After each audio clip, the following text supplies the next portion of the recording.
Hello, good evening. The family of a teenage mother from Coventry who's been missing for 23 years have renewed their appeal to help find her body on the day that two men appeared in court charged with her murder. 18-year-old Nicola Payne disappeared after walking home from her boyfriend's house in the Henley Green area in December 1991. Stacey Foster sent this report from Birmingham Magistrates Court. Nigel Barwell and Thomas O'Reilly appeared briefly here in court this morning, confirming their names, addresses and dates of birth. They were told they'd both been charged jointly with the murder of Nicola Payne 23 years ago. Outside of court, police gave a short statement saying they were still committed to finding Nicola's body. Yesterday's charges and today's court appearance marks a significant milestone in the search for what happened to Nicola Payne on the 14th of December 1991. West Midlands Police are committed to finding out exactly what happened on that day, and the thrust of the investigation now turns to finding Nicola's remains. Nicola's parents and other members of her family were in court to witness this latest development in the case this morning. Her aunt read a few words outside of court. Although this is a significant step, our ultimate aim has always been to find Nicola in order to bring some peace to our family. The past 23 years have been extremely difficult, and we would urge anybody with any information to contact West Midlands Police or Crime Stoppers.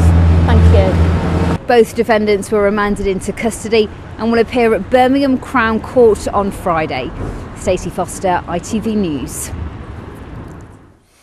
A lorry driver has been jailed for 8 months after he narrowly missed a recovery driver who was securing a vehicle just off the M6. CCTV shows the moment Terence Pullman swerves off the inside lane and across the hard shoulder, ploughing into the worker who broke his back in 2 places. It happened in April last year between junctions 6 and 7 on the M6. Pullman was also banned from driving for 2 years. Birmingham City Council has been cleared of any responsibility for the deaths of twin baby girls after paramedics were unable to access a locked tower block. Both Melody and Rose suffered multiple organ failure. Their mother, Jocelyn Bennett, was left in a coma for 2 weeks. The council says it will review procedures into how emergency services should get access to buildings.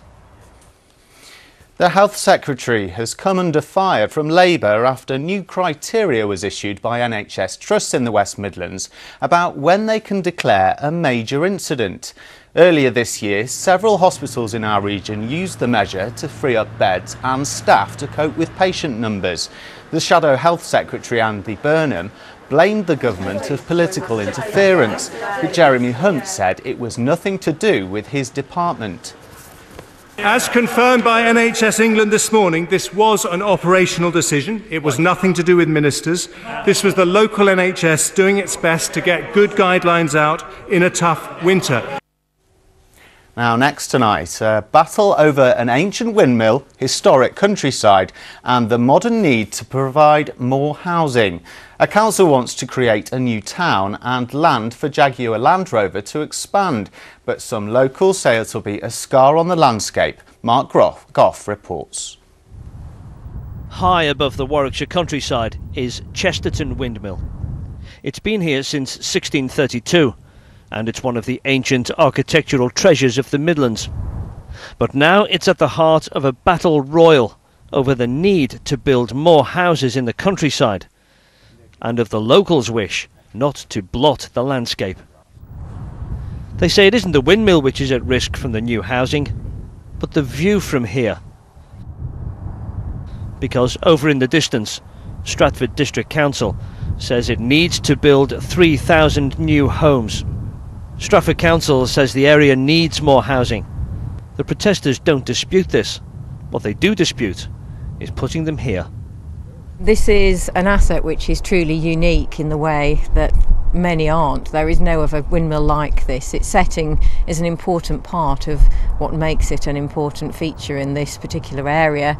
The landscape ahead of us, we would say, would be devastated by this settlement. It is its principal view upon approaching the windmill. It is the principal vista upon which it is set, and that will be gone forevermore if this town is built in the immediate vicinity. They'll link the villages of Lighthorn Heath, Lighthorn Chesterton and Gaydon, and it'll become the second biggest settlement in Warwickshire after Stratford-upon-Avon. It'll effectively be a completely new town. There's no planning application in yet. These proposals are part of Stratford's core strategy, its ideas on what it wants and what it needs for the future. And there's something else on the horizon. As part of the development, the council wants to set aside 100 hectares of land so Jaguar Land Rover can expand its Gaydon operation. The council says the expansion would be substantial and will include a substantial number of jobs. Privately, Jaguar Land Rover says there aren't any plans, but it wants to protect land around it in case it expands in the future. But it's the new town which is worrying the protesters, who've collected 2,000 names on a government e-petition. Stratford District Council said it's envisaged that the new homes on those parts of the site visible from the windmill would be low-density dwellings arranged on tree-lined streets, and the impact on views from the windmill is considered to be limited and will be mitigated by appropriate layout and landscaping. They say it's unlikely that the existing towns in the Stratford district can expand enough to accommodate another 3,000 homes, and more than a third of the new ones will be affordable housing. The new town will be more than a kilometre away from Chesterton Windmill, but the council says it believes that it's the right place in which to create a new community.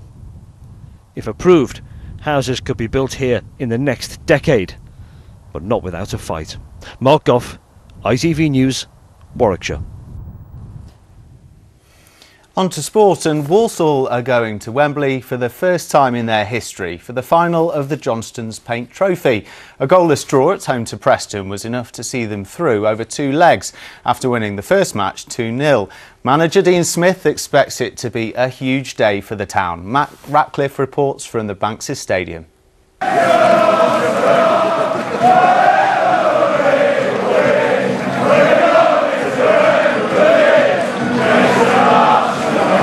A song never sung in earnest at this stadium before, but after last night's result, Walsall are finally going to Wembley.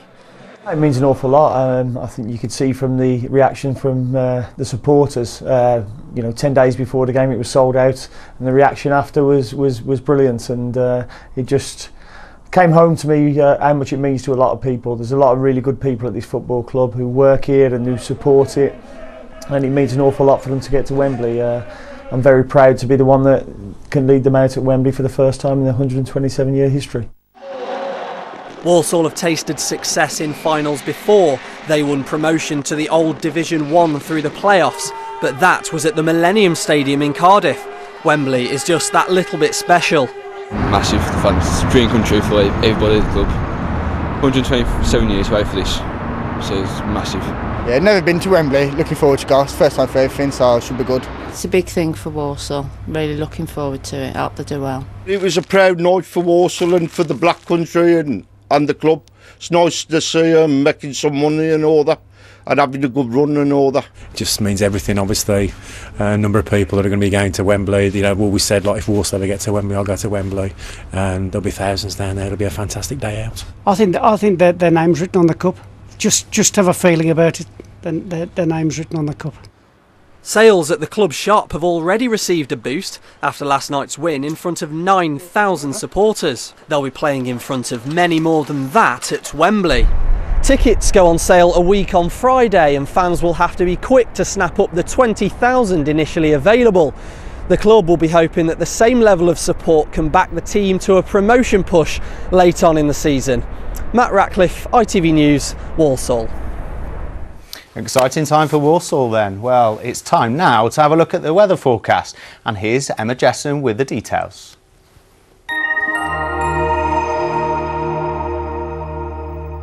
What's in store for today? ITV Local Weather, sponsored by Centre Parks. Hello there. Well, bitterly cold with a strong wind and feeling raw with the wind chill over the next 24 to 48 hours. And we have a weather warning in place until midnight on Thursday for higher parts of the region, for Staffordshire and Derbyshire. There could be some accumulations of snow by Thursday morning itself. Let's take a closer look then. The strong winds continue though throughout tonight and into tomorrow. They are a big feature. Some wintry showers blowing in from the west there, and they will be particularly snowy at higher levels, some frost and some ice forming. And tomorrow morning, particularly, there may be some temporary blizzards, especially further north. Later on, feeling bitterly cold, the snow turning back to rain. Bye-bye. ITV Local Weather, sponsored by Centre Parks.